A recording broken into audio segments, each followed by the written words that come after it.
Alors, aujourd'hui, nous allons parler de l'éducation des enfants. L'éducation des enfants. Je vais commencer par qui, par quelle famille? Parce que dans la Bible, on dit de corriger l'enfant. Je pense que vous savez ça bien, non? De chicoter l'enfant, c'est pas ça, hein? Correction. Ou bien? Qui peut me dire le proverbe 23, verset 13?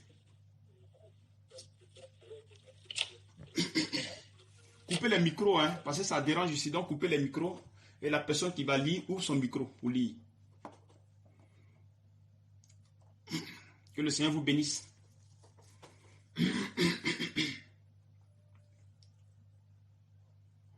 Qui va lire Proverbe 23.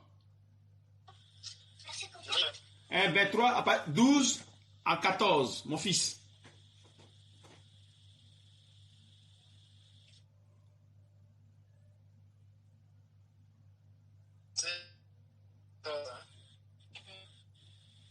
Il y a problème de connexion, hein? Il y a problème de connexion. Ça dérange chez vous, on dirait. Je n'attends absolument rien ici. Problème de connexion aujourd'hui. Ah, Seigneur Jésus, aidez-nous, papa.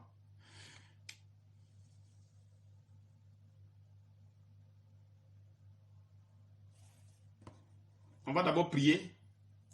On va d'abord prier avant de commencer. On va d'abord prier les frères. Ouvrez les micros, on va prier rapidement. 2-3 minutes, puis on va en faire un truc. Ouvrez les micros, les frères. Les frères, on a 11 personnes. Peut-être d'autres vont venir plus tard. Ouvrez les micros, les frères. Voilà, ouvrez les micros, ouvrez les micros. On va prier rapidement. On va demander la direction au Seigneur. Puis... ouvrez les micros. Ma soeur Vanessa, ouvre ton micro. Oh, ok. Kofi, bonsoir, ma soeur. Bonsoir, mon frère. Tu as un témoignage? Je t'avais déjà demandé, non? Non, ok. Donc on va prier. Prions, demandons la direction au Seigneur. Père, nous te remercions par ta grâce. Merci encore de plus de nous avoir réunis aujourd'hui, Seigneur, ce soir. Merci par ta volonté, Seigneur. Merci par ta bonté, ta miséricorde. Merci encore, Seigneur, pour ta grâce.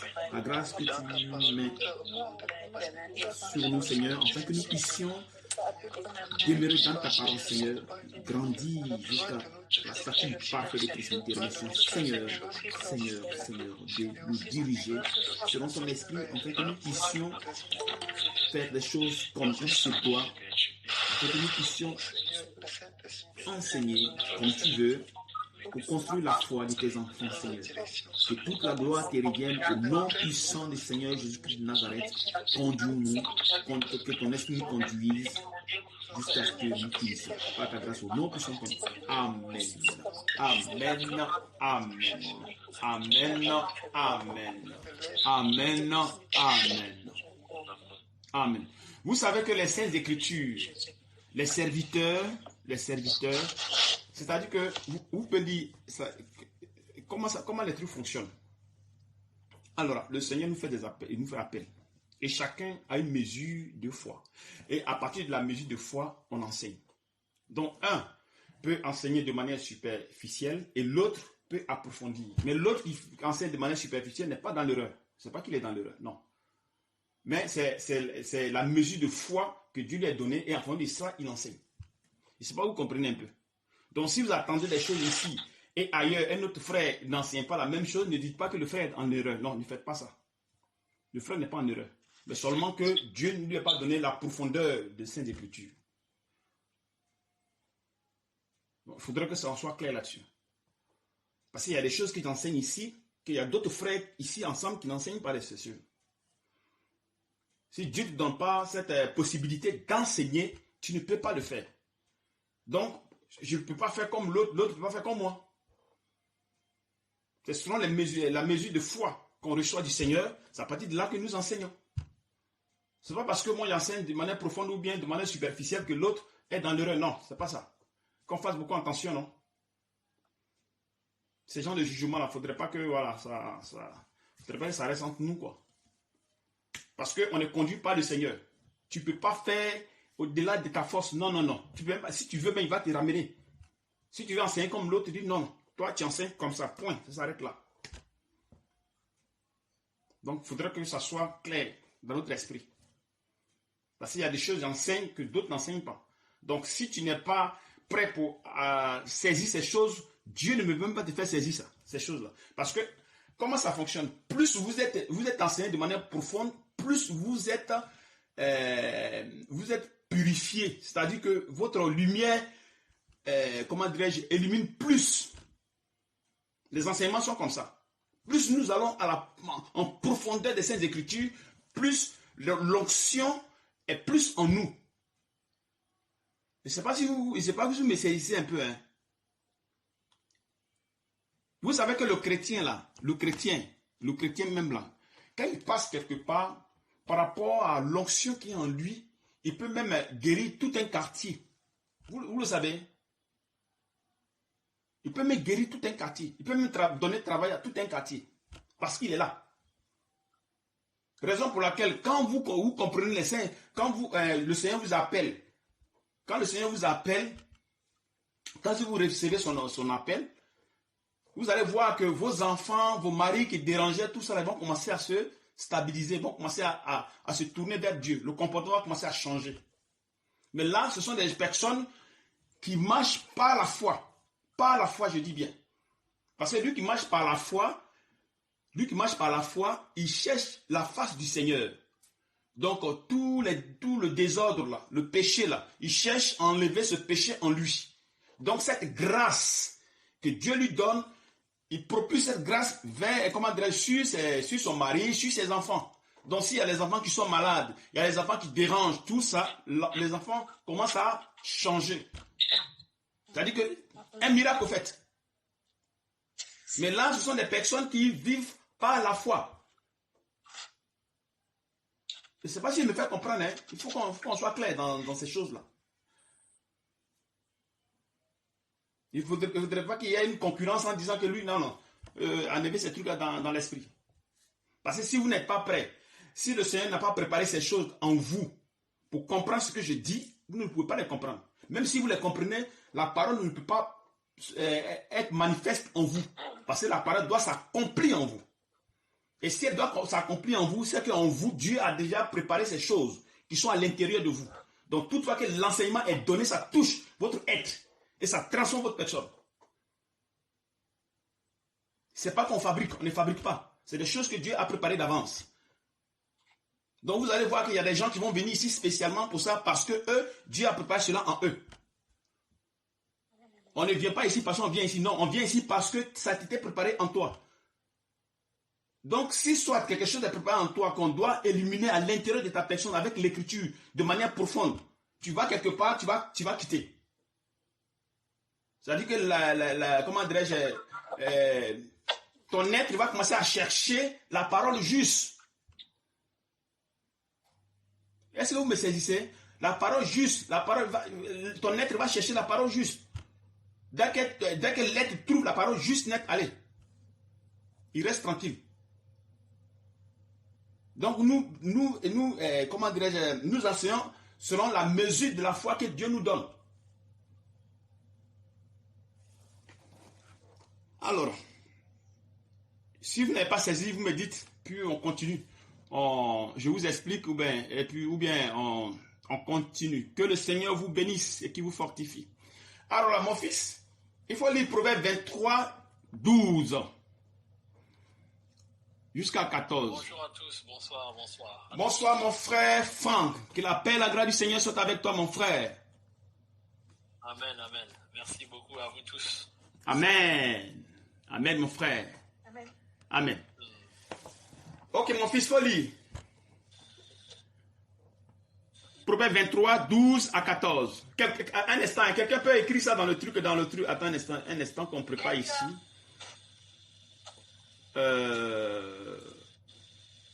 Attends que je mette le truc ici. Que le Seigneur vous bénisse, que le Seigneur vous bénisse. Alors, ici, un instant ici.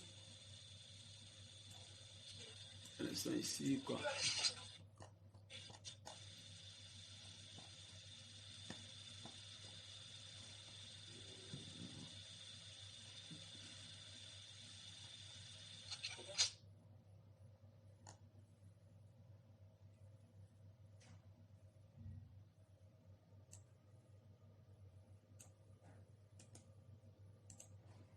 Alors, ici. Franck, tu vas écrire, non, après? Frère Franck. Un instant que je mette le truc et puis tu vas écrire. Oui, c'est bon. Un instant. Ça me dit ici. Ça me dit. Ok. Ok, tu peux écrire maintenant le truc après. Il faut écrire le verset. Ok, c'est quoi? Bon, instruction, éducation des enfants, en fait. Instruction. Instruire les enfants dans la voie du Seigneur. Ok.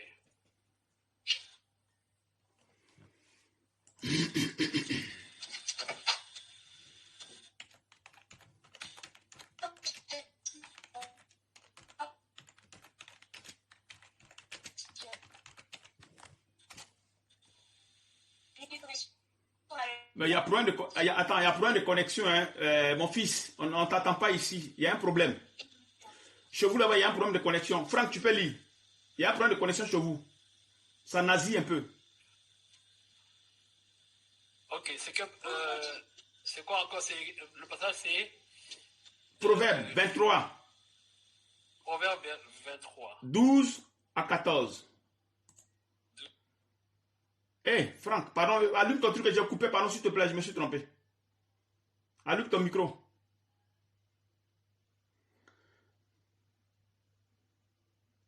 Frère Franck, allume ton micro, je me suis trompé. Voilà, ok. Ok. Ok. Donc, tu disais Proverbe 12. Oui. Verset 12 à 14. Non, Proverbe 23, verset 12 à 14. Proverbe 23, verset 12 à 14. Ok. 23, verset 12 à 14. Ok. Proverbe 23, verset 12 à 14. Ouvre ton cœur à l'instruction et tes oreilles aux paroles de la science. N'épargne pas la correction à l'enfant. Si tu le frappes de la verge, il ne mourra point.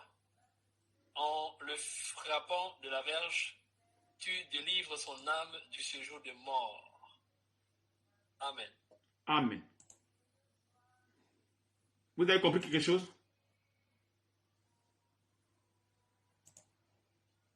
Dans ce verset.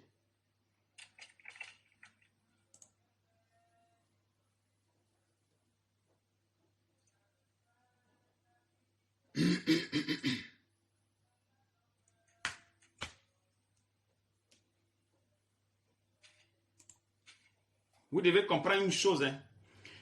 Vous voyez que la Bible, elle est bien écrite. Ancien Testament, Nouveau Testament. Et vous savez que il y a eu comment dirais-je, l'ancienne alliance et il y a eu la nouvelle alliance. Et l'ancienne alliance, c'était charnel. La nouvelle alliance, c'est spirituel. Donc, il faut faire très attention quand vous lisez la Bible. Qu'on fasse beaucoup attention quand on lit la Bible. On dit ici, n'épargne pas la correction à l'enfant. Si tu le frappes de la Vierge, il ne mourra point.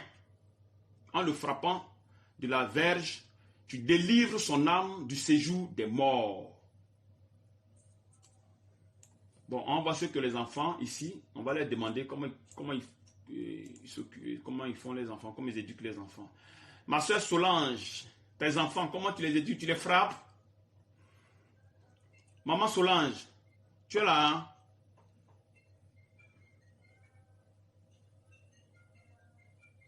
Maman Solange, il y a problème de connexion, hein? C'est terrible quand même.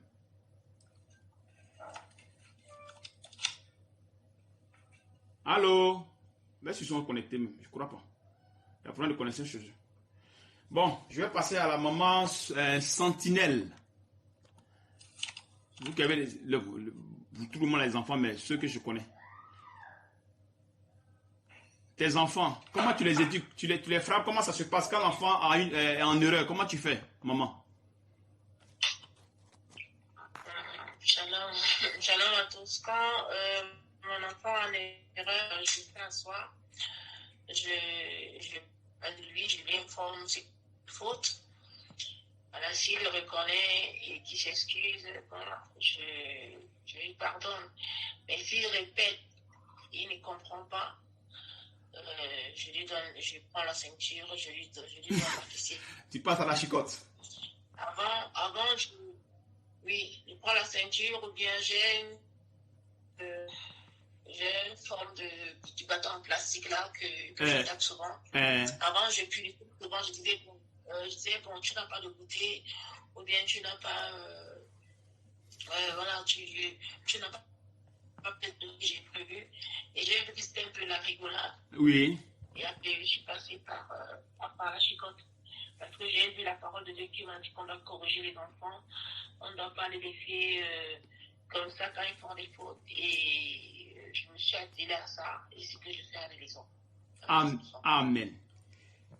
Et je passe à Maman Solange avec le frère Georges. Comme vous avez les enfants là, vous tous avez des enfants, mais ceux que je connais, bon, comme je vois les enfants ici, voilà pourquoi j'interroge ces personnes-là. Alors là, frère Georges avec sa femme, comment vous éduquez vos enfants à la maison quand ils sont en faute?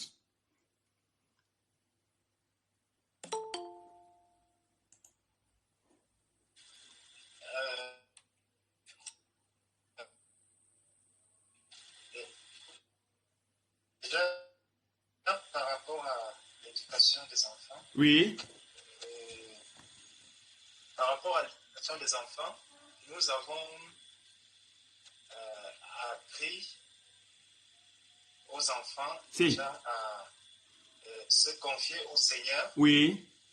Donc, à lire la parole de Dieu et à savoir que l'enfant doit du respect non seulement à ses parents que nous sommes, mais aussi aux aînés. Amen. Donc c'est cette éducation que nous avons d'abord cherché à mettre dans le cœur des enfants. Oui. Et maintenant, par rapport aux erreurs que les uns et les autres peuvent commettre, nous, au-delà du fait que, bon, on peut reprendre l'enfant lorsque, bon, il commet une faute, on le reprend verbalement d'abord et on lui donne des avertissements. On lui donne des avertissements et maintenant, si il reprend, s'il y a une récidive, alors là, on va soit lui demander d'abord de se mettre à genoux. Oui. Et avec vraiment de la fermeté. Parce que ce que nous avons constaté, c'est que l'enfant, quand il y a de la fermeté, donc on est ferme et mes enfants savent que quand j'ai déjà dit non, c'est non. Ils ne peuvent pas revenir dessus. Et si j'ai dit oui, c'est oui. Peu importe ce qu'ils pensent. Contrairement à ici, par rapport à l'éducation qu'ils reçoivent, ils savent que même si on leur dit à l'école te dit de ne pas faire si tu as des droits. Je leur dis qu'à la maison, vous n'avez pas de droit. Donc, ce qu'on dit, si doit faire cela ici, c'est le respect conforme à la parole de Dieu. Et donc, s'il n'écoute pas, je vais prendre le fouet et frapper. Et là, et aussi, s'il a fait quelque chose de mal à son frère ou à je lui apprends à demander pardon. Et j'ai justement un témoignage par rapport à cela, c'est que Sarah était à la maternelle. Elle était en petite section. Et donc, elle est arrivée, je suis allé la déposer au centre de loisirs. Et après avoir joué avec ses camarades, on lui a demandé de ramener. Elle a refusé. Donc, lorsque je suis rentré pour la récupérer, ils sont insistantes. m'a raconté ce qui s'est passé, que Sarah ne l'a pas écouté. Immédiatement, j'ai demandé à Sarah de se mettre à genoux devant cette assistante à l'école. Donc, elle s'est mise à genoux et je lui ai dit, c'est cette assistante à qui tu as désobéi. Nesta, pardon, excuse-moi. Faut réactiver ton truc là. Je me suis trompé. Pardon. Réactive ton micro, frère. S'il te plaît. Frère Georges. Excuse-moi. C'est bon là? Oui, c'est bon, frère. Oui, c'est vrai. C'est bon. Oui, vas-y, frère. Excuse-moi. Donc, je disais que Sarah était à la maternelle. En petite section. Et donc, elle a fini de jouer. Oui. L'assistante maternelle lui a demandé de ramasser les jouets. Si. Elle a refusé. Si. Oui. Et donc, quand je suis arrivé pour la chercher, l'assistante m'a informé de la situation. Si. Immédiatement, j'ai demandé à Sarah de se mettre à genoux. Si. Et je lui ai dit, comme tu as désobéi, je vais te montrer que c'est elle qui a l'autorité sur toi. Et donc, tu vas te lever de là quand elle le voudra. Si.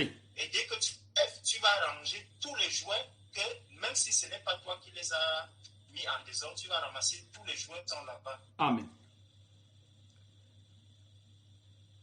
Et donc, non, problème de connexion. Vraiment, c'est terrible, hein? Cette connexion-ci. Que le Seigneur nous aide. Jusqu'au moment où la dame lui a dit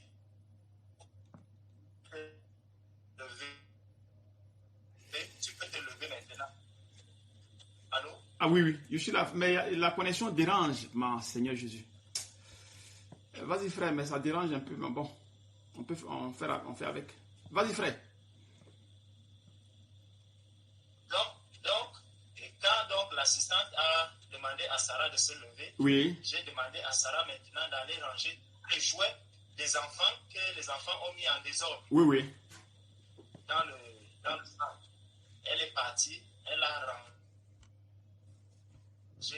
rangé, et quand elle a fini de ranger, je lui ai donc demandé de demander pardon à l'assistante. Pour ce qu'elle a fait. Elle a demandé pardon, et là, nous sommes repartis à la maison. Et j'ai demandé aussi pardon à l'assistante. Parce que c'est mon enfant, je lui ai demandé pardon pour ce désagrément qu'elle lui a causé. Amen. Quand on est encore arrivé à la maison, j'ai encore bien grondé tout ça. Donc chez vous, mais tu as déjà corrigé, tu as une fois corrigé l'enfant, chicoté bien. Tu l'as déjà fait, non? Pardon frère, on ne t'a pas suivi. Tu as une fois corrigé ton enfant, non? Corrigé bien. Oui. Ah. Oui. Il le sait. Il le sait.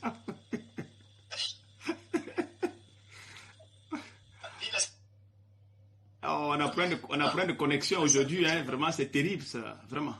Que le Seigneur nous aide. Que le Seigneur nous aide. Que le Seigneur nous aide. Amen. Seigneur Jésus. Mamma mia. Ah, vous m'attendez là-bas? Georges, vous m'attendez? Oui, nous on te suit bien. Ah, ok, d'accord. Ok, merci mon frère. Que le Seigneur vraiment te bénisse. Qu'il te bénisse. Qui est encore là? Les mamans qui sont ici. Attends, je peux voir ici. Maman Abigail. Bon, là, tes enfants sont grands. Mais au moins, quand les enfants étaient petits, comment tu faisais, maman?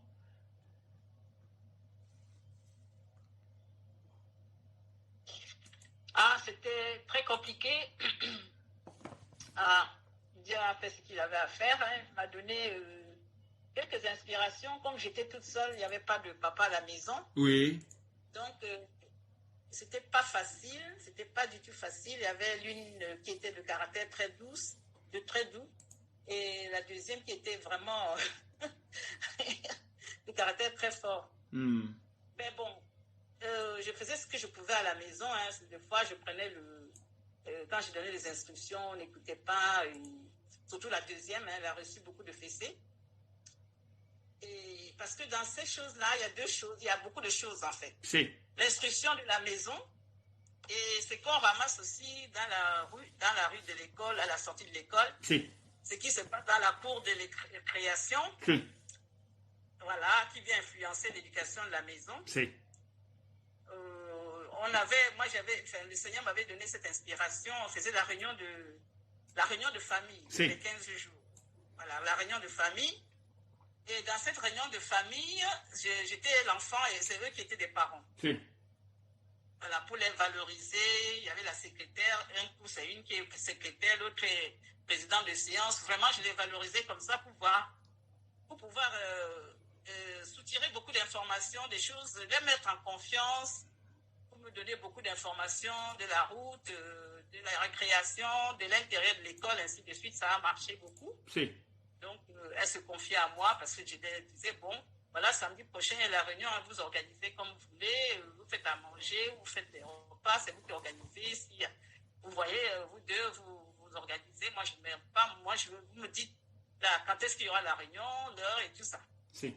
Donc, à chaque fois, elle me donnait des informations. Telle personne a dit ceci, on était aux toilettes, on a fait ceci. Oh, la maîtresse était comme ça, à l'école, ça se passe comme ça. Des choses qu'elle ne pouvait pas me dire en temps normal. Donc, je récupérais certaines informations comme ça et j'allais gérer ça avec, soit au sein de l'école, soit avec les parents de ses enfants, bon, ainsi de suite. J'ai donné l'information aussi aux ces parents-là. Si. Donc, voilà ce qui s'est passé tel jour, à telle heure, avec ton enfant, avec ma fille, ainsi de suite, ainsi de suite. Donc, on a géré ça jusqu'à un certain âge et elles ont grandi, elles sont rentrées dans l'adolescence. C'est là où tout a capoté. C'était compliqué. C'était très, très compliqué après. Très lourd à gérer. Puis d'autres influences. Et bon, on a passé des cas très, très compliqués parce que on était dans des dominations où il y avait beaucoup de laisser aller. Oui. Heureusement, grâce à Dieu, les enfants étaient quand même à l'alerte de certaines choses. Elles venaient simplement me le dire. Elles ne sont jamais tombées dans les pièges, des pièges des personnes de l'église, de ces églises-là. Oui, oui. Et on les gérait toujours dans la réunion. Dans la réunion, je prenais toujours la place de l'enfant et me disais tout ce qui se passait dans la rue, dans les églises, dans les écoles. Et je prenais avec beaucoup de philosophie pour ne pas les frustrer. Si. Pour ne pas les frustrer et les laisser la liberté de revenir la prochaine fois parler. Et puis, j'ai géré avec les parents concernés, ou bien la maîtresse, ou bien l'école où elles sont. Et au collège aussi, c'était pareil jusqu'à 3e. Et même jusqu'en première terminale, on a toujours fait des réunions de famille même jusqu'à présent, même on fait beaucoup de réunions de famille Si. pour voir ce qui ne va pas, pour que les gens soient à l'aise dans leur peau de parler et de ne pas être confinés. Si. Voilà. Bon, la chicotte était très très loin, mais je ne voulais pas déjà les frustrer parce qu'ils avaient beaucoup de problèmes psychologiques par rapport à leur papa qui donnait des rendez-vous et qui ne venait pas. Donc, on faisait tout autour des réunions et ça se passait toujours très bien. Amen. Gloire à Dieu. Amen. Que le Seigneur te bénisse. Il y a qui encore ici, les mamans qui sont là.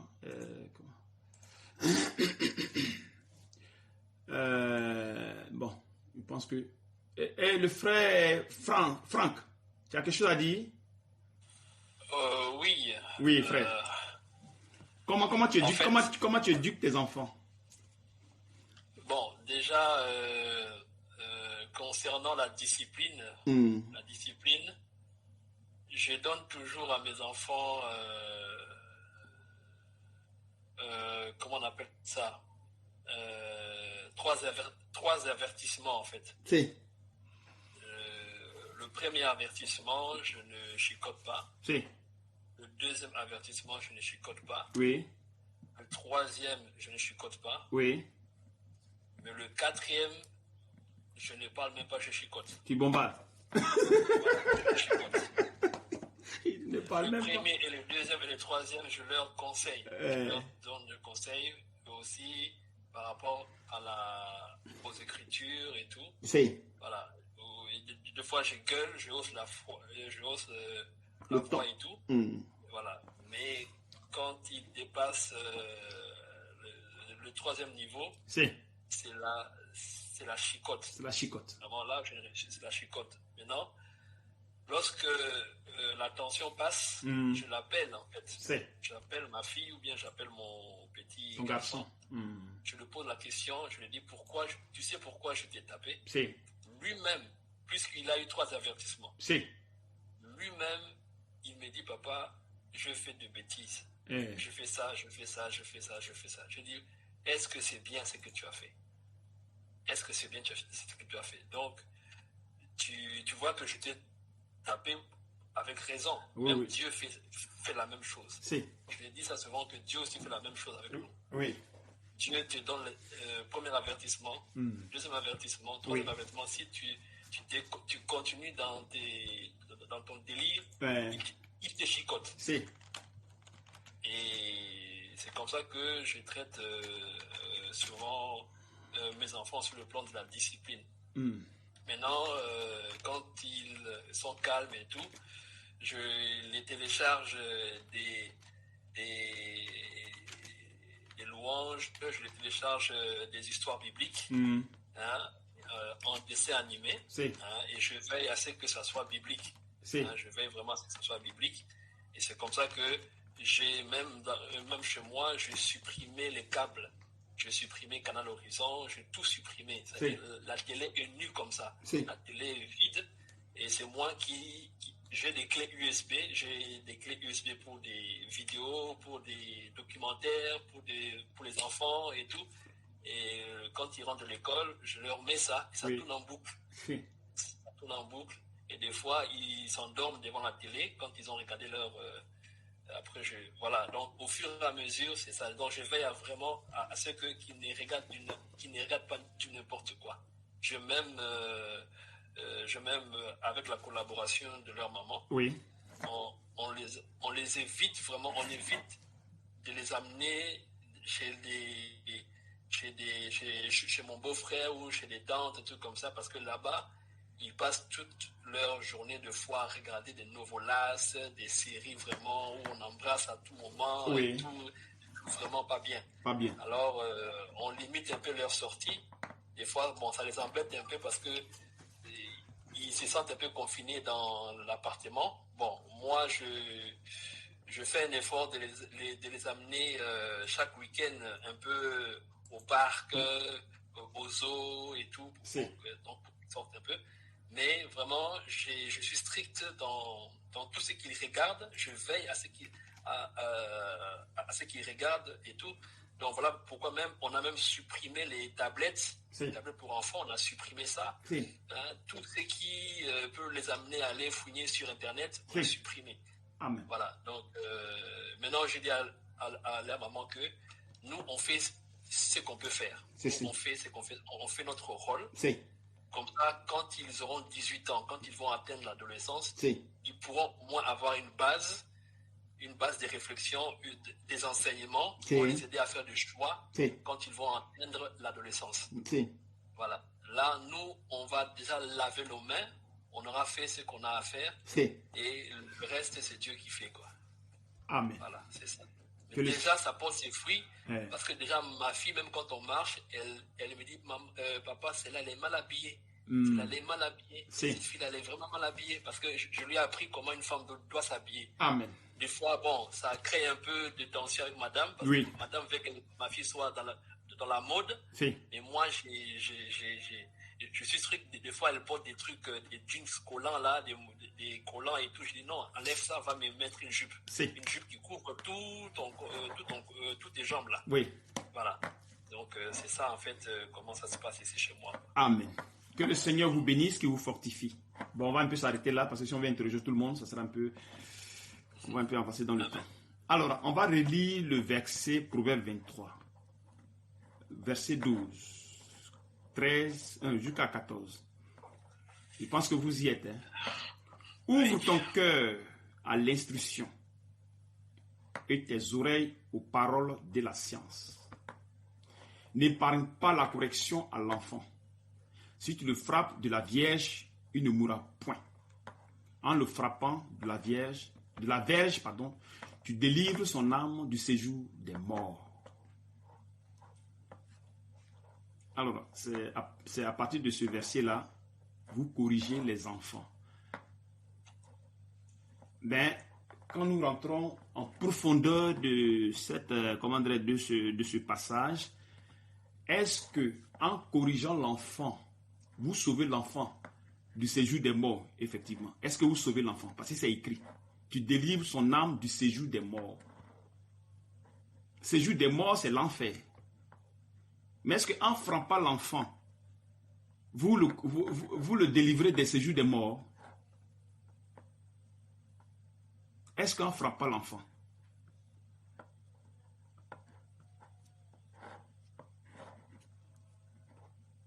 Quand vous frappez l'enfant, vous-même vous savez que les désirs de la chair se trouvent sur le cœur.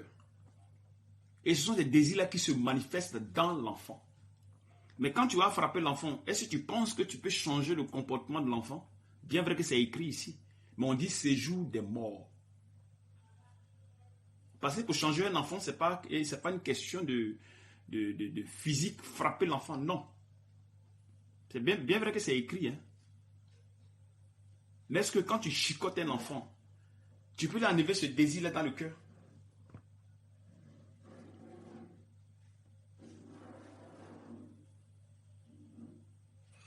Vous êtes là?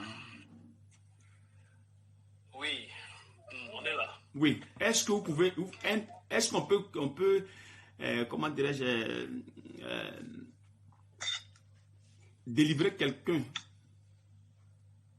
du séjour des morts en frappant la personne de manière physique? Est-ce que c'est possible? Non, c'est pas possible. Pas du tout. Voilà, c'est pas possible. C'est-à-dire, vous frappez l'enfant pour non, c'est pas possible. C'est-à-dire que nous ne pouvons pas sauver l'enfant en le chicotant. Parce qu'on dit instruire l'enfant. Il faut l'instruire. Mais dans quelle instruction? Instruction de Dieu. Dans l'instruction du Seigneur. Mais quand on veut instruire quelqu'un, on ne frappe pas la personne. Si tu veux instruire un enfant, on ne frappe pas. Non. C'est vrai que c'est écrit. C'est vrai. Mais quand nous rentrons en profondeur, il y a problème. Prenons Colossiens 2, verset 11. Hier, on a lu ce verset. Colossiens 2, verset 11. Que le Seigneur vous bénisse.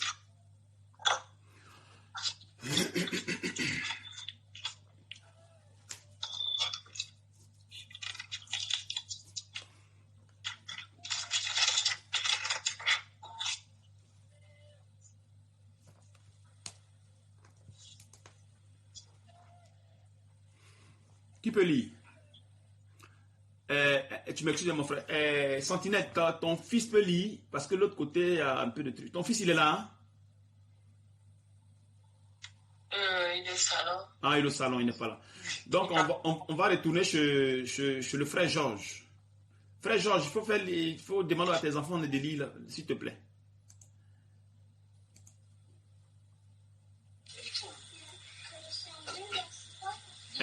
Oui, Colossiens 2, 11, mon fils. Colossiens 2, et c'est en lui que vous avez été circoncis d'une circoncision que la mort n'a pas faite. Oui. Mais de la circoncision de Christ, qui consiste dans le dépouillement du corps de la chair. Amen. Donc ici, on nous parle de la circoncision qui n'est pas faite de main d'homme. La circoncision, c'est dépouiller le cœur des désirs de la chair. C'est-à-dire que les défauts, tout le péché. Donc, c'est-à-dire que si on prend un enfant, l'enfant, s'il est peut-être il ment, ou même peut-être il insulte, il fait ceci, alors là, ces désirs-là sont sur son cœur. Mais on dit, pour circoncire ce cœur-là, ce n'est pas de main d'homme. C'est-à-dire que ce n'est pas à frapper l'enfant, ce n'est pas de manière physique qu'on peut enlever ce désir dans le cœur de l'enfant.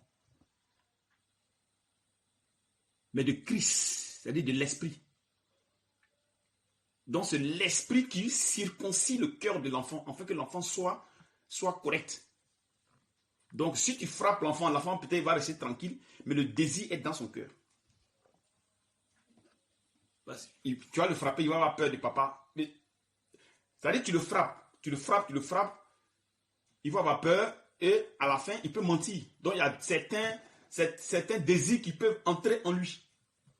C'est-à-dire la peur peut entrer en lui Et la peur peut entraîner le mensonge. Je ne sais pas, vous comprenez un peu. La peur peut entraîner le mensonge, puis entraîner autre chose. Et celui qui ment, vous savez que quand quelqu'un ment déjà, c'est déjà fini. Il peut être un voleur, il peut être autre chose, il peut faire plusieurs choses. C'est-à-dire que plusieurs péchés peuvent entrer. Si vous ne me comprenez pas, vous me dites, hein, là, comme ça, on va doucement pour comprendre ces choses-là. Vous me saisissez, les frères.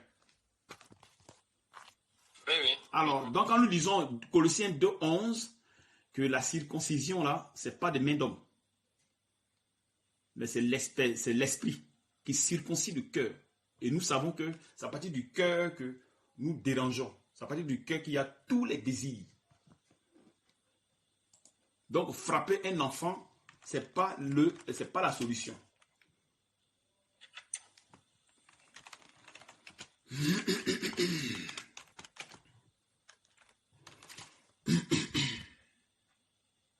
Si vous avez déjà compris ce passage, on va aller doucement pour comprendre les choses. C'est bien vrai que c'est écrit, c'est vrai. Mais la solution n'est pas ça. On ne peut pas délivrer quelqu'un en chicotant la personne. On ne peut pas délivrer quelqu'un de séduire des morts en chicotant la personne de manière physique, non. Prenons Matthieu 15.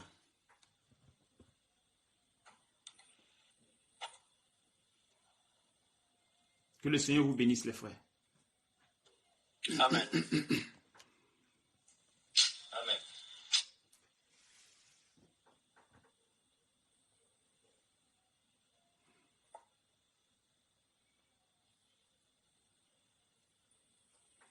Matthieu 15, à partir du verset 17.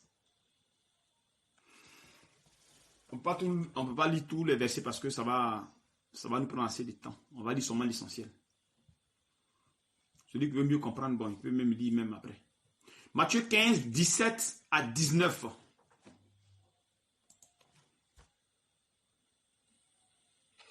Même 20. Franck, tu peux lire, frère. Ok. Attends un instant, hein, pour voir si les gens sont déjà prêts. On va... Que le Seigneur te bénisse, mon frère, mon bien-aimé. Amen. Matthieu 15, 17 à 20. Lis, frère. Ok. Ne comprenez-vous pas que tout ce qui entre dans la bouche va dans le ventre, puis est jeté dans le lieu secret. Mais ce qui sort de la bouche vient du cœur, et ce qui suit l'homme. Et c'est ce qui suit l'homme. Car c'est du cœur que viennent les mauvaises pensées, le meurtre, les adultères, les impudicités, le vol, les faux témoignages, les calomnies.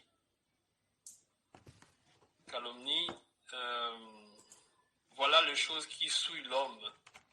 Mais manger sans être lavé les mains, cela ne suit pas l'homme. Amen. Amen. Vous avez saisi quoi là-bas? Vous voyez que les désirs viennent du cœur. Et nous savons que Colossiens 2:11 nous dit clairement que on ne peut circoncire le cœur que par l'Esprit de Christ. Que par l'Esprit de Christ. Donc frapper un enfant ne change pas les choses. Il peut changer de manière physique, charnelle, mais pas à partir du cœur. Non, il ne changera pas. Parce que sinon, demain, l'enfant est né dans le péché. Il est né dans le péché. Donc, il va continuer à pécher. Et maintenant, toi qui le frappes, est-ce que tu as été instruit dans la parole du Seigneur? Parce que si tu es instruit dans la parole du Seigneur, alors tu vas transmettre cela à l'enfant. Et tu ne pourras pas frapper l'enfant. Non.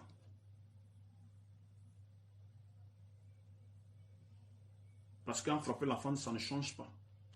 Parce que tu dois instruire l'enfant dans la justice de Dieu et que tu le frappes, ça ne change pas. Il faut d'abord chercher la face de Dieu. Quand tu cherches maintenant la face de Dieu, que tu as l'instruction de Dieu selon sa volonté parfaite, maintenant tu peux transmettre cela à l'enfant. franchement, l'enfant peut changer, sans même le frapper. Est-ce que vous saisissez? Amen. Si tu n'es pas dans la vérité, tu ne peux pas aussi instruire l'enfant dans la justice de Dieu. Pas possible. Ce n'est pas magie. Tu ne pourras pas. Donc l'enfant, le cœur est plein de désirs. Les désirs sont pleins, c'est plein. Donc pour enlever ces désirs-là, il faut forcément Christ. Il faut Christ. Il faut que Christ circoncie le cœur de l'enfant, afin que l'enfant soit droit. Sinon, l'enfant ne peut pas être droit jamais. Tu vas le frapper, peut-être il va avoir peur. Et la peur qui va l'entraîner dans beaucoup de désirs, beaucoup de choses. La seule chose qu'il faut faire, il faut juste prier pour l'enfant, c'est tout. Il n'y a rien d'autre. Vous le savez.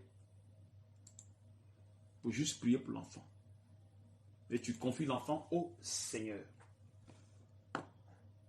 Puisque nous sommes conduits par l'Esprit de Dieu. Comme Romains 8 le dit, verset 14. Car tous ceux qui sont conduits par l'Esprit de Dieu sont fils de Dieu. Alors si vous chicotez l'enfant, parce que l'enfant en fait ceci, il en fait cela, ce n'est pas selon l'Esprit que vous le faites. Ce n'est pas selon l'Esprit. C'est vrai que le Seigneur nous corrige, mais ce n'est pas de cette façon.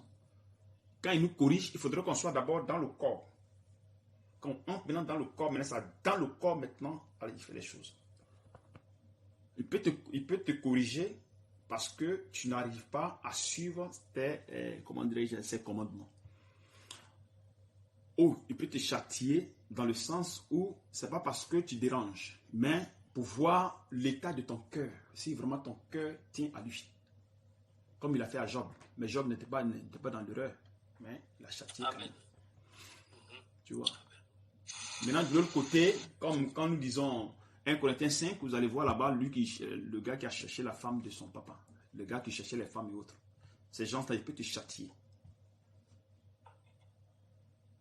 Et quand il te châtie, là, c'est pour t'amener à la parole. Mais vous, quand vous chicotez, ce n'est pas pour amener à la parole. Parce que chicoter l'enfant n'amène pas l'enfant à la parole. Jamais. Ça n'amène pas l'enfant à la parole. Non. Parce que Christ, quand il chicote, il circoncie le cœur. Il circoncie le cœur. Mais quand toi, tu chicotes, tu circoncis, tu ne circoncis pas le cœur. Non, non. Non, tu ne circoncis pas le cœur. Pour circoncire le cœur, ce n'est pas chicoter, l'enfant, non. Ce n'est pas fait de main d'homme. C'est selon Christ. C'est Christ qui vient circoncire le cœur de l'enfant. Et pour que le cœur de l'enfant soit circoncis, il faut que toi, tu sois dans la vérité. Comme 2 Corinthiens 13, 5. Frère, tu peux lire 2 Corinthiens 13, 5. Que le Seigneur vous bénisse. 2 Corinthiens 13, 5, verset 5.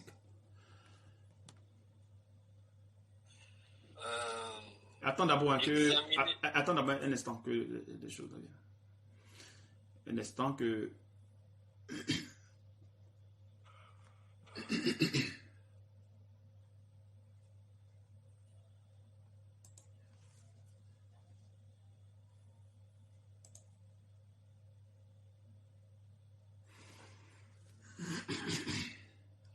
Tu peux aller, frère. Je pense que on est tous prêts. Ok. Que le Seigneur te bénisse. Examinez-vous vous-même pour savoir si vous êtes dans la foi. Oui. Éprouvez-vous vous-même. Si. Ne reconnaissez-vous pas que Jésus-Christ est en vous? Oui.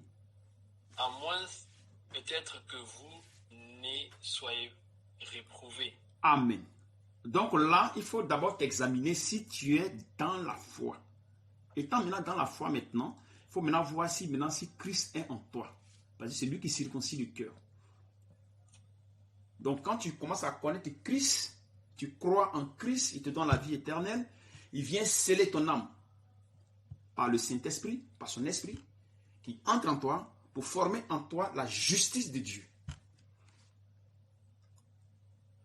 Et c'est à partir de là maintenant, l'instruction qu'il va mettre en toi, c'est cette instruction que tu vas traduire à tes enfants, en les instruisant dans la parole du Seigneur. Donc en les transmettant. Et vous-même, vous savez que l'amour est patient. Donc, si l'enfant dérange, il faut être patient. Il faut être patient. Parce que l'enfant peut changer toi, ton caractère. Donc, quand tu commences à connaître Christ, puisque Christ, pour circoncire le cœur de ses enfants, forcément, il va t'amener des persécutions. Alors, si l'enfant a une persécution pour toi, que tu frappes l'enfant, où est-ce que ça fait déjà? Je pense qu'hier, on a fait ces choses-là. L'enfant peut être là pour que Dieu puisse circoncire ton cœur. C'est aussi possible. Vous voyez, non?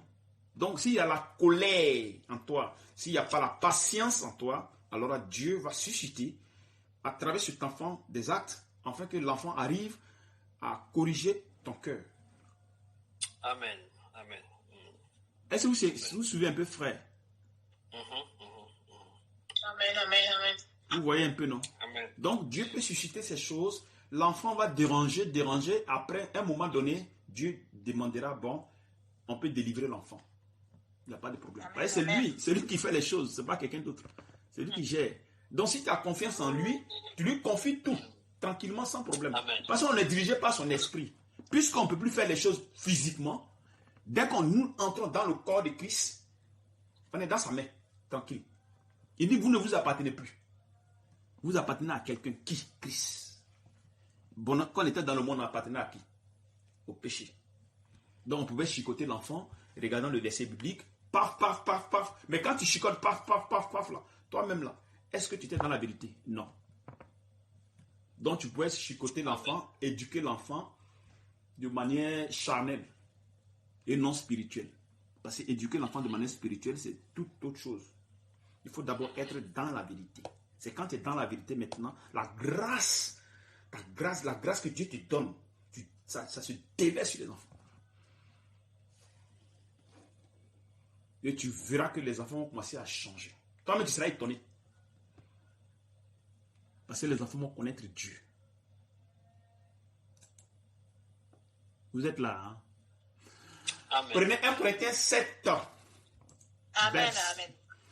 1 Corinthiens 7, verset 13. Mes enfants, vous pouvez lire, les enfants de Solange. S'il y a un enfant là-bas, dites-moi, je vais lire l'enfant aussi, pour ne pas qu'il dorme. 1 Corinthiens 7, verset 13. Amen.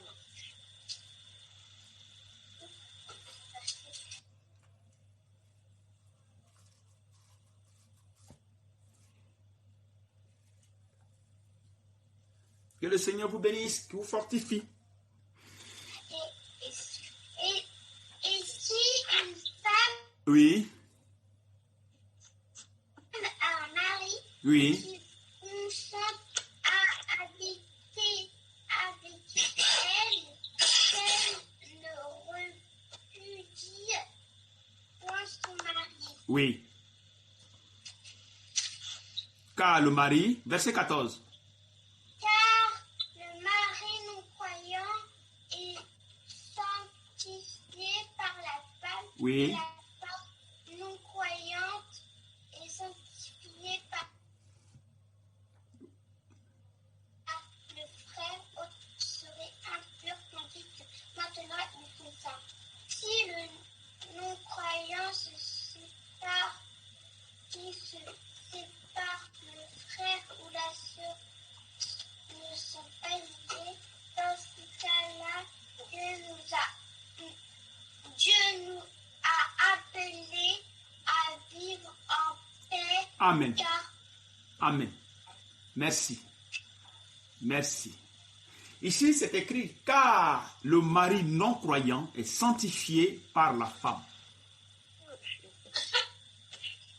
Ici, on dit sanctifié par la femme. Et la femme non-croyante est sanctifiée par le frère Autrement, vos enfants seront impurs, tandis que maintenant, ils sont saints. Donc, les enfants ici, le monsieur qui ne croit pas, tu vas le sanctifier, pas dans le sens comme Christ le fait, non, pas dans ce sens. Les enfants seront sanctifiés, pas dans ce sens parce que pour que Christ nous sanctifie, pour qu'on soit saint, il faudrait qu'on croie en Christ. Le croyant ici ne croit pas. Donc, c'est pas dans ce sens de sanctifier cette personne.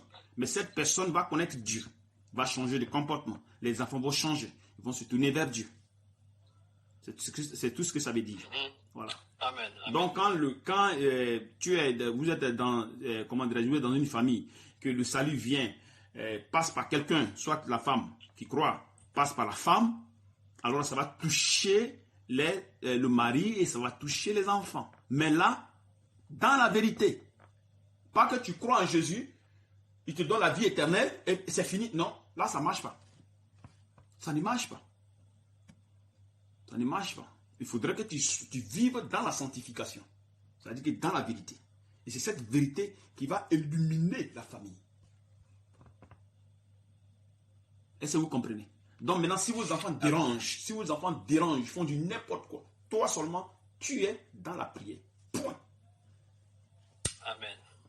Et Dieu va ramener les enfants à l'ordre. Eux tous. Amen, amen. Alléluia, oh, amen. Vous savez, parce que c'est lui qui soit Amen. là, c'est lui qui circoncis les cœurs. Et vous-même, vous savez que une personne ne peut changer si Dieu l'a voulu. Sinon, si Dieu ne veut pas, l'enfant ne change pas. Tu vas chicoter comme l'enfant ne va pas changer. Amen, amen, amen. Et Dieu fait toutes choses en son temps. Seigneur. Vous comprenez? Raison pour laquelle il dit qu'on ne s'appartient plus. Donc, quand tu viens en Christ, tu te laisses et Christ te conduit. Raison pour laquelle même si tu ne travailles pas, ton cœur ne doit pas battre. Si tu es dans une maison que tu n'arrives pas à payer, ton cœur ne doit pas battre. Seulement, tu te donnes à Christ. Point. Il n'y a rien d'autre. Parce que si vous êtes sûr, c'est-à-dire que vous êtes sur la responsabilité du Seigneur. Sur la terre, partout où vous passez, vous êtes sous son contrôle. Donc, toutefois, il y a quelque chose de négatif, vous dites non. Ceci n'est pas bon, non. Ceci n'est pas bon, non. Ne dites pas que non, mais pas. Non, non, non, non. Ne pas ces gens d'idées. Non, non, non. Et vous allez voir que il va vous guider. Parce que c'est le Dieu qui a d'abord la solution avant le problème. Mais nous, c'est quand le problème maintenant existe qu'on commence à chercher la solution. Par contre, lui, ce n'est pas ce qu'il fait. Il connaît toutes choses. Avant qu'elle ne se produise, il connaît. Vous comprenez?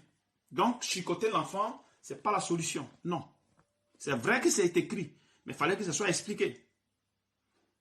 Sinon, c'est bien écrit. C'est très bien écrit, propre.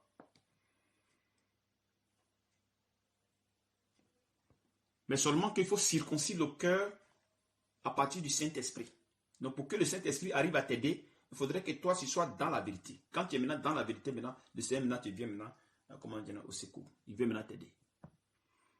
Il veut maintenant aider maintenant ta famille. Il attire maintenant tous ceux qui sont là, qui ont la sémence de Dieu. Pas tout le monde. C'est-à-dire ceux qui ont la sémence de Dieu.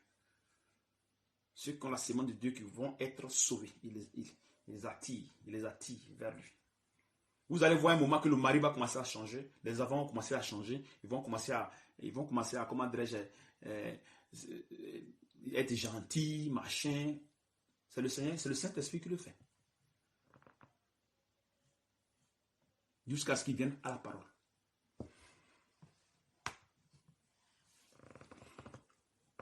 Vous avez compris, famille? Amen, amen. Que le Seigneur vous bénisse et que vous fortifie. Amen, vraiment. Gloire à Dieu. Oh. Que le Seigneur vous bénisse et qu'il vous fortifie. Amen. Amen.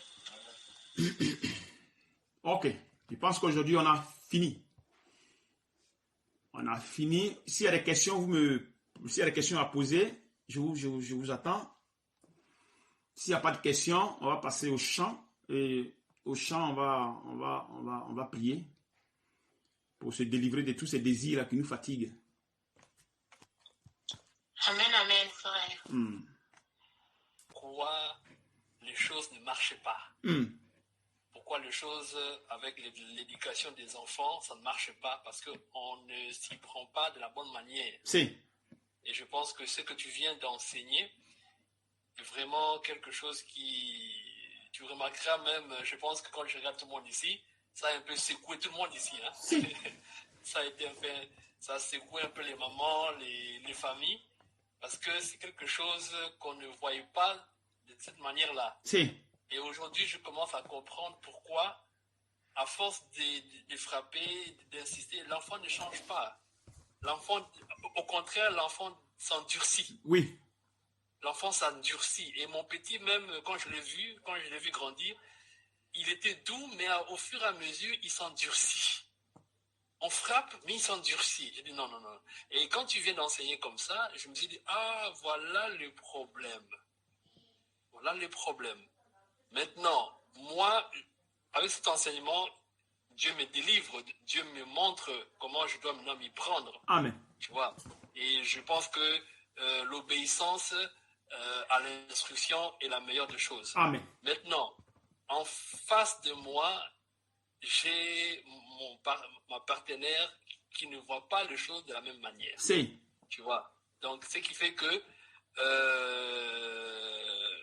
on va se retrouver dans cette situation-là où moi, chef de famille, si. je ne veux pas frapper l'enfant. Si.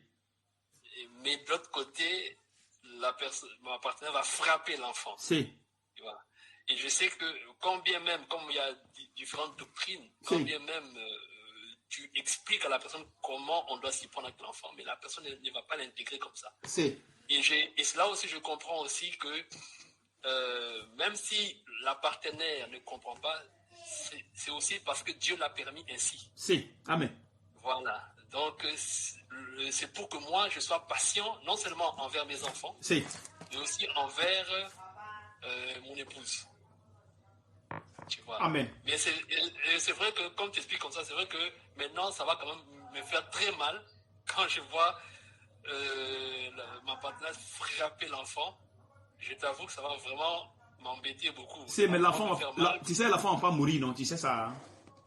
Oui, je sais ça. Il faut lire Ecclésiaste 8, verset 8. Ecclésiaste 8, 8. On va lire quelque chose. Que le Seigneur te bénisse. Ecclésiaste.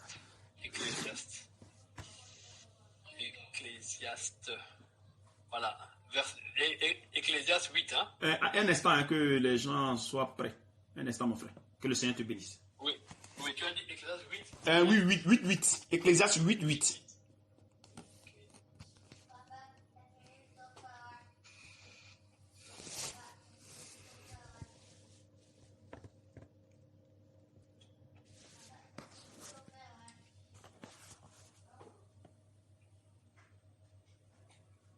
Oui, vas-y, frère. Pour tout le monde. Voilà. Ecclésiaste 8, verset 8. Oui. L'homme n'est pas maître de son souffle. Oui. Pour pouvoir le retenir. Oui. Et il n'a aucune puissance sur le jour de la mort. Oui. Il n'y a point de délivrance dans ces combats. Si. Et la méchanceté ne saurait sauver le méchant. Voilà. Tu as vu? Donc, si tu frappes l'enfant, tu vas beau frapper l'enfant, il ne faut pas penser que l'enfant va mourir. Si l'enfant va mourir, c'est Dieu qui va le permettre. Mais ce n'est pas parce que tu l'as chicoté. Non. Amen. C'est parce que Dieu l'a permis. Donc, si ta femme frappe l'enfant, toi, tu ne fais que seulement prier, tu lui dis non, chérie, il ne faut pas faire ça. Si elle continue, pour ne pas avoir des trucs, tu laisses là. Mais l'enfant ne va pas mourir. Amen. Tu restes juste tranquille, quoi. Si l'enfant meurt, il ne faudrait pas même que ça te dérange. Parce que l'enfant, s'il meurt, c'est par là qu'il devait retourner. Donc, ne te dérange pas. Tu comprends un peu? Voilà. Amen. Toi seulement, tu restes dans ta prière jusqu'à ce que Dieu touche l'enfant et comment dirais-je, toute la famille et c'est tout. Ça passe. Amen. Tu vois, frère? Amen. Voilà.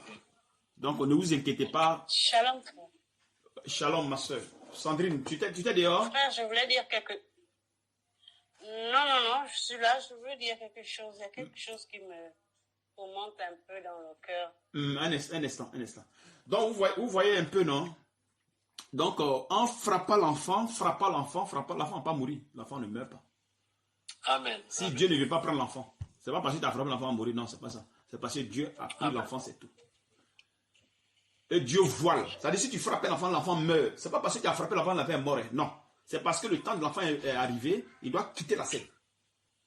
Amen. Maintenant, Dieu voile. Dieu voile comment dirais-je, dans un système de chicote. Tu vois, non? Voilà. Donc, en chicotant l'enfant meurt. Mais ce n'est pas toi qui as tué l'enfant. C'est Dieu qui a pris l'enfant. Amen. Amen. Mais pour que ça soit voilé dans notre esprit, il met ces choses-là. Tu vas voir quelqu'un malade, la personne est morte. Noyade, la personne est morte. Ceci, non. C'est pas ça. Wow. Les gens, on ne meurt pas de cette manière. On meurt parce que Dieu a décidé que toi, ton temps est fini. Parce que si soit demain, tu dois rester pour demain, puisque lui n'a pas créé cela. Avant même que tu ne naisses, alors là, tu n'as plus le temps de vivre. Tu dois stopper. Parce que le problème, c'est quoi? Tout ce que nous manifestons sur cette terre a été d'abord créé par Dieu, d'abord. C'est-à-dire le dessin. Dieu a d'abord fait un dessin. Alors, comment Dieu fait? Tu as un enfant de 7 ans. Il dit, cet enfant qui est né 7 ans là, il ne doit plus dépasser l'âge de 7 ans. Pourquoi? Parce que son plan n'a pas été dans la création. C'est-à-dire que sur son dessin, sur son plan qu'il a, sur l'enfant, à partir de 7 ans, 8 ans, 9 ans, 10 ans, il n'y a plus son temps sur la terre. Il n'a plus de liaison. Il n'a plus de contact avec quelque chose. Donc, il doit retourner au Père. Donc, qu'est-ce qu'il fait? Ou l'enfant dort et il meurt dans le sommeil, ou tu frappes l'enfant meurt, ou l'enfant fait un accident, ou l'enfant tant. Ça, c'est un truc que Dieu met pour voiler les gens. Est-ce que vous suivez un peu ce que je dis? Amen. Amen. On ne meurt pas parce que on a été malade, machin. Non. On ne meurt pas parce que par accident. Non. C'est seulement que Dieu voit les gens. C'est tout. Amen. Pour ne pas qu'on comprenne son mystère. Sinon, à dire que tu es mort parce que tu as été malade, tu es mort. Non. Mais on vient de lire le verset Ecclésiaste 8, non? Il faut relire le verset, frère. Voilà. Ecclésiaste 8. Oui.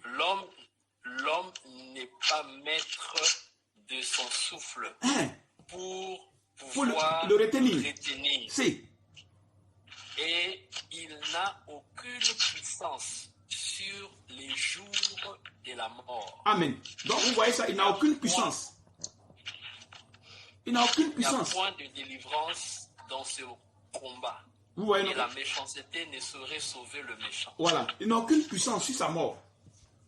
Même si l'enfant est malade, gravement malade, et que tu vois que l'enfant est en train de mourir, vous allez courir à gauche, à droite, prendre pompier, faire ceci. Oh. Mais si l'enfant est sauvé là, ne dites pas que c'est vous qui avez sauvé l'enfant. Hein? Non. Non. C'est pas vous qui avez sauvé là. Ni même ceux qui sont venus sauver l'enfant. Non. Mais c'est seulement que son temps n'est pas arrivé. Sinon, si son temps est arrivé, vous allez monter, vous allez descendre. L'enfant meurt.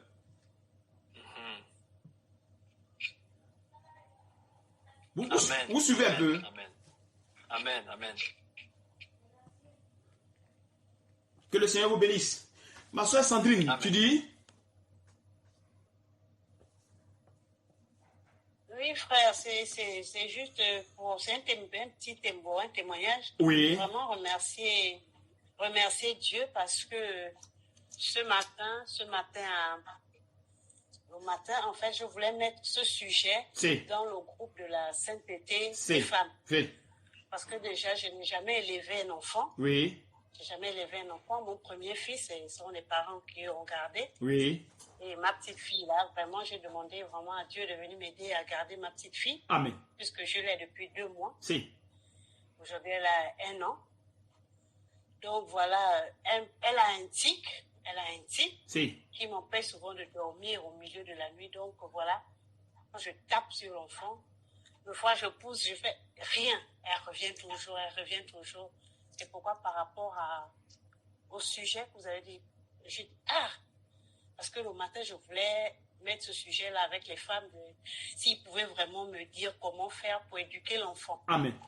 Parce que vraiment, cette petite-là, de fois, j'ai pas envie de la taper parce que les autres disent, mais il faut taper l'enfant. Je dis, mais peut t'appeler, ne veut pas comprendre, qu'est-ce que je fais? Amen. Moi, je rends grâce à Dieu que le sujet l'est arrivé vraiment.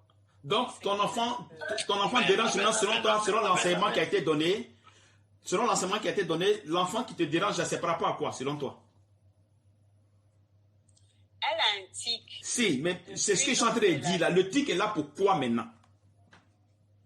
On vient de faire l'enseignement. Maintenant, le tic que l'enfant a, c'est par rapport à quoi l'enfant se tique. Toi, tu penses que les choses arrivent aux gens comme ça. Dieu ne fait rien pour rien. Hein? Vous le savez. C'est justement. Voilà. Maintenant, pourquoi maintenant Dieu a mis ce tic sur l'enfant? Là où j'ai compris. Pourquoi Dieu a mis ce tic sur l'enfant? Selon toi? Peut-être pour me fortifier, pour développer ma foi en fait. Parce que vraiment, elle m'embête.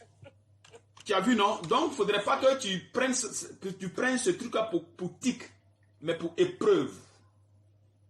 Épreuve, oui. Tu vois, non? Oui. Voilà, parce que quand je dis tic, tic, tic, ça devient un problème. Tu vois, non? Ça devient une charge et ça va te déranger. Par contre, quand tu dis que c'est une épreuve, tu restes seulement tranquille avec le Seigneur. Tu dis seulement à la petite, non, on ne fait pas ça, non, on ne fait pas ceci, on ne fait pas cela, on ne fait pas... Et c'est tout.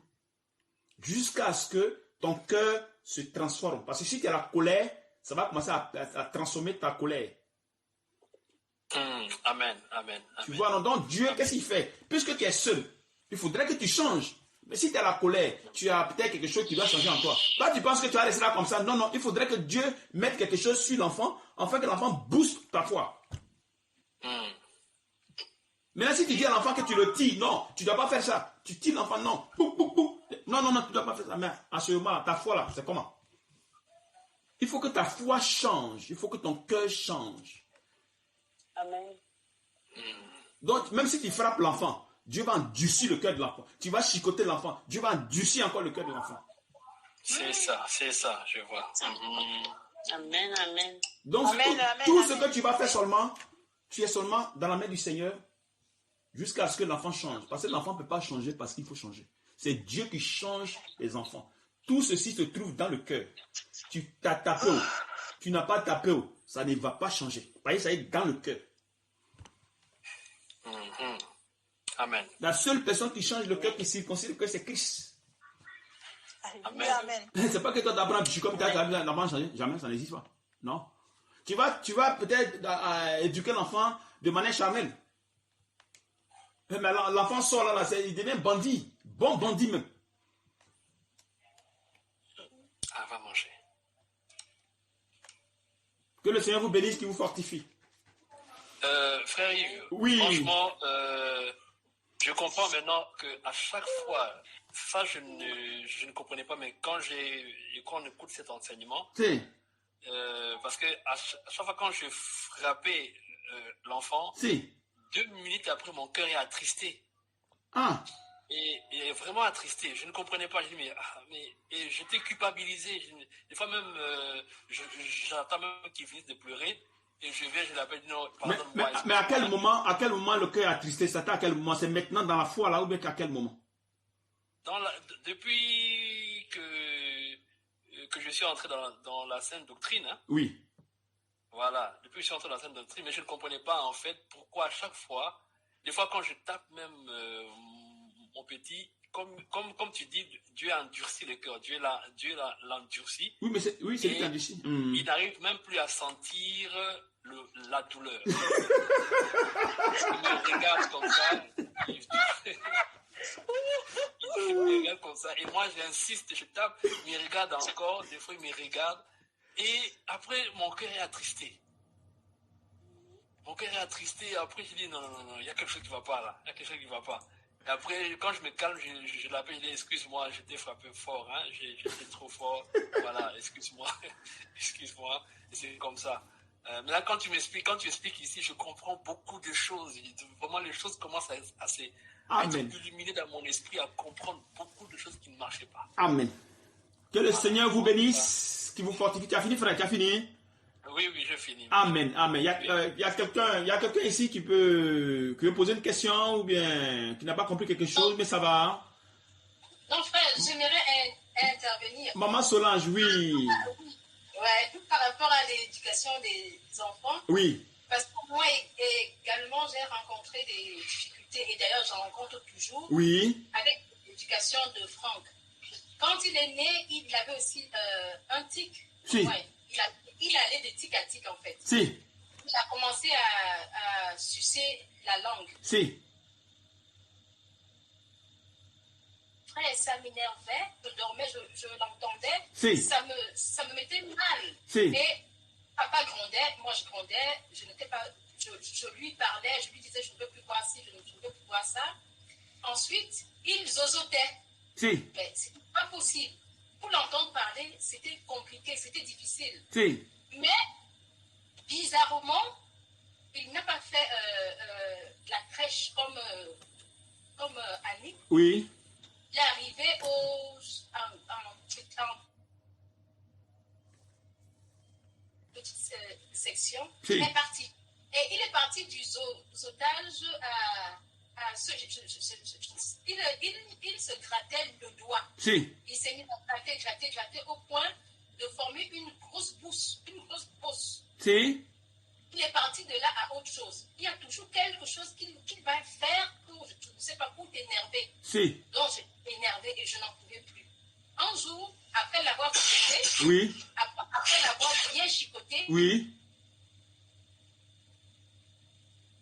il est venu me dire, maman, pourquoi tu es triste? Que tu es fâchée, pourquoi? Je lui ai dit que c'est parce que je n'arrive pas à te dire d'arrêter. Si. Il faut arrêter. Il faut que tu arrêtes de faire ça. Tu passes de ça à ça. Non, il faut que tu arrêtes. Oui. Il me dit, maman, je ne fais pas exprès.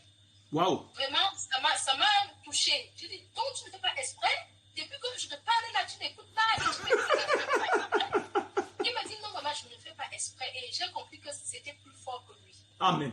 Et comme je priais de manière charnelle, en Si. fait, parce que moi je prie, et dès que je prie, donc je ne laisse pas Dieu faire. Oui. Je ne laisse pas le temps à Dieu de pouvoir m'aider. Agis, ouais. Mais dès que je me lève, pour moi j'ai prié. Oui. Mais quand il faut que je fasse ce qu'il y a à faire, corriger. Tu chicotes. Oui. Et aussi concernant le fait que si l'enfant est souffrant et qu'on intervienne, Si. et que l'enfant ait envie, parce qu'on a connu une situation où la petite Annie Si. était très souffrante au point où elle délirait au point où pour nous c'était la mort. Si. On a paniqué, on a vraiment paniqué. Si. Et on a appelé le frère qui nous a dit que non, faites confiance au Seigneur, continuez de prier. Oui. Mais moi, personnellement, à un certain moment, je n'ai pas pu tenir. Amen. Et on a amené l'enfant à l'hôpital. Et quelques temps après, le frère nous a fait comprendre que vous croyez que c'est parce que vous l'avez amenée à l'hôpital qu'elle a survécu. Et moi, je lui ai dit ça, si je ne l'avais pas amenée à l'hôpital, elle serait morte. Donc, et quand j'entends le frère encore intervenir, ça vient me faire comprendre que, effectivement, ce n'est pas parce que j'ai fait quelque chose qu'elle est en vie. Amen. C'est parce que le Seigneur n'a pas voulu qu'elle parte. Voilà. Si décide que quelqu'un quitte la terre, cette personne quittera la terre. Amen. Ça ne dépend pas de moi. Ça ne dépend pas de toi. Ça ne dépend pas de la maladie. Ça ne dépend pas de quelque chose. Et ni même de la maladie. Ni même de la maladie. C'est un mystère. Donc, quand Dieu vous montre ces mystères-là, ce sont ces mystères-là qui vont calmer votre cœur et mettre la confiance en vous, afin que vous arrivez à vous accrocher à Dieu. Donc, s'il n'y a pas de mystère dans ce qu'on vous enseigne, vous ne pouvez pas vivre par la foi. Jamais. Ça n'existe pas.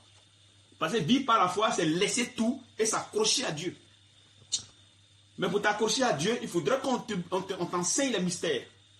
S'il n'y a pas de mystère dans ce qu'on vous enseigne, c'est zéro. Amen. Amen. Que le Seigneur vous bénisse et qu'il vous fortifie. Amen. Il y a encore quelqu'un?